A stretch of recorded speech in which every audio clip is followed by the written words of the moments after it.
প্রিয়জনের টানে ছুটছে সবাই। কমলাপুর রেল স্টেশনে বুধবারও ঘরমুখো মানুষের স্রোত। সদরঘাট থেকে নির্ধারিত সময়ে লঞ্চ না ছাড়ার অভিযোগ যাত্রীদের। এখানে ডেকে উঠাচ্ছে লোকজনকে যে 10 মিনিট, এরপরে 1.5 ঘন্টা 2 ঘন্টা ধরে লোক বসে আসে। আমরা সুনির্দিষ্ট সময় চাই এবং কত যাত্রী হলে তারা ছাড়বে এই ধরনের একটা নির্দেশনা আমরা চাই। বাস টার্মিনালে ভিড় বাড়লেও টিকিট পেতে ছিল না ঝক্কি ঝামেলা। আসলে বলতে টিকিট পেতে আমার কোনো সমস্যা হয় না, আমরা ইজিলি টিকিট পেয়েছি। দেখছিলেন প্রধান শিরোনাম। মধ্যরাতের সময় সঙ্গে আছি আমি সারওয়ারেজ আজিমি এবং আমি রোকসানা আনসুমান। আমার চুলের জন্য নো অ্যামোনিয়া, নো পেরক্সাইড, শুধু ন্যাচারাল ভাসমল। এবার অন্যান্য শীর্ষ সংবাদ। প্রধান জামাতের জন্য জাতীয় ঈদগাহে চলছে শেষ মুহূর্তের প্রস্তুতি। বৃষ্টি হলেও একসঙ্গে নামাজ পড়তে পারবেন লাখো মুসল্লি। ঈদে নিরাপত্তা নিশ্চিত করতে সারা দেশে পুলিশের বিশেষ ব্যবস্থা। হরতাল মোকাবেলায়ও থাকবে তৎপরতা। ঈদের রাজনৈতিক প্রচারণায় রাজধানী এখন সরগরম। শুভেচ্ছা জানানোর পোস্টার আর ব্যানারে ছেয়ে গেছে পাড়া মহল্লা। ঈদের বাজারে বাড়তি দামে বিক্রি হচ্ছে পাস্তুরিত তরল দুধ। কয়েক দফা অভিযানের পরেও থামছে না অসাধু তৎপরতা। এবং ওয়ার্ড বিএনপি নেতা রফিকুল হত্যা মামলায় শাশুড়ি সহ 4 জন আটক। রহস্য উন্মোচনের দাবি র্যাবের।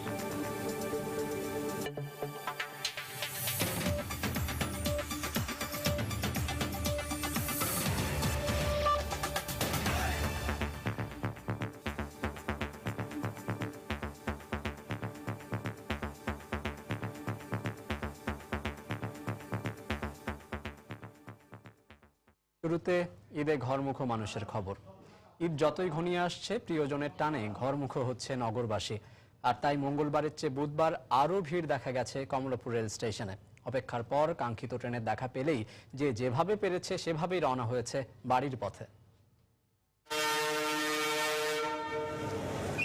যাত্রীদের এরকম বেপরোয়া আচরণের কারণে বিকেল 3:30 রাজশাহীগামী ট্রেনটিকে ছাড়ার কয়েক মুহূর্তের মধ্যেই থামতে হয়। রেলওয়ে নিরাপত্তা বাহিনীর সদস্যরা তাদের নামিয়েও দিলেন কয়েক দফা। অবশেষে আবার যখন ছাড়ল দুপক্ষের লুকোচুরি খেলায় বিজয়ের হাসি হাসলেন কিছু ঘরমুখো মানুষ। আর রাজ্যের হতাশা নিয়ে প্ল্যাটফর্মে পড়ে থাকলেন তার চেয়েও বেশি যাত্রী। শত শত লোক টিকিট কাটি উঠতেই পারে নাই, তাদের টিকিট টাকা কে দিবে, ফেরত দিবে?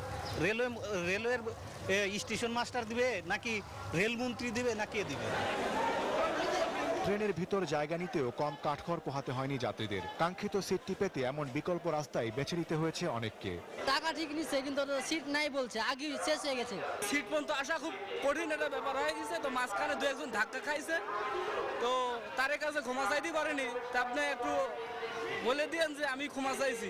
যত ঝুঁকি আর কলা কৌশল সবই প্রিয় মানুষের সাথে ঈদ উদযাপনের লক্ষ্যে। যদি আমি বাবার বাড়ি ঈদ করি তাহলে তো আমার হাজবেন্ড শ্বশুর শাশুড়ির কাছে তো ঈদ করতে পারবে না। বৃষ্টিতে ভিজে আসছি নারায়ণগঞ্জ থেকে, কষ্ট মনে হচ্ছে না, কষ্ট করে যাওয়ার মধ্যে একটা আনন্দ। বেশিরভাগ ট্রেনই নির্ধারিত সময়ে ছাড়লেও বেশ কিছু ট্রেন যাত্রীদের ভুগিয়েছে। বিভিন্ন স্টেশনে সতর্কতার সাথে যাত্রী ওঠানামার কারণেই এই বিড়ম্বনা বলে জানালেন স্টেশন ম্যানেজার। অনেক মহিলা, পুরুষ, বৃদ্ধ, শিশু আছে, তাদের আমরা সময় দিচ্ছি আমরা 5 মিনিট বেশি করে। যে 5 মিনিট সময় দিয়ে বেশি দিয়ে 5-15-75 মিনিট 2 ঘন্টা সময় এখানে লাগছে যেতে, আসতে আরও 1 ঘন্টা রাখতে পারে। এই সময়টা লাগছে একটা মানুষের জন্য। রেল কর্তৃপক্ষ আরও জানায় প্রতিদিন 60 থেকে 65 হাজার যাত্রী গন্তব্যে পৌঁছে দিচ্ছেন তারা। ওমর ফারুক, সময় সংবাদ, ঢাকা। এদিকে ঈদকে সামনে রেখে বুধবারও রাজধানীর সদরঘাট লঞ্চ টার্মিনালে ছিল যাত্রীদের ভিড়। তবে যাত্রীদের অভিযোগ নির্দিষ্ট সময়ে লঞ্চগুলো টার্মিনাল ছেড়ে যায়নি। তবে লঞ্চ কর্তৃপক্ষ জানিয়েছেন যাত্রী পূর্ণ হলেই তারা লঞ্চ ছেড়েছেন। সকালের বৃষ্টির কারণে লঞ্চের ছাদে এবং ডেকে ভোগান্তিতে পড়েন ঈদে ঘরমুখো যাত্রীরা। বিকেলের পর থেকে বাড়তে থাকে যাত্রী।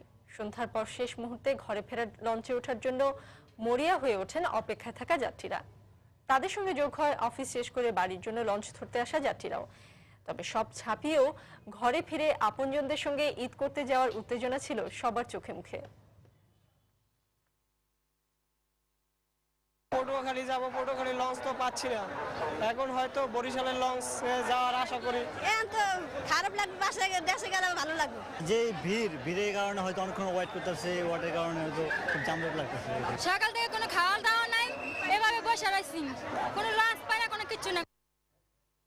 এদিকে স্বাধীনতার ৪২ বছরে বিআইডব্লিউটিসিতে নতুন কোনো সরকারি লঞ্চ যোগ না হলেও এবারই প্রথম তা করা হচ্ছে বলে জানিয়েছেন নৌ পরিবহন মন্ত্রী শাহজাহান খান।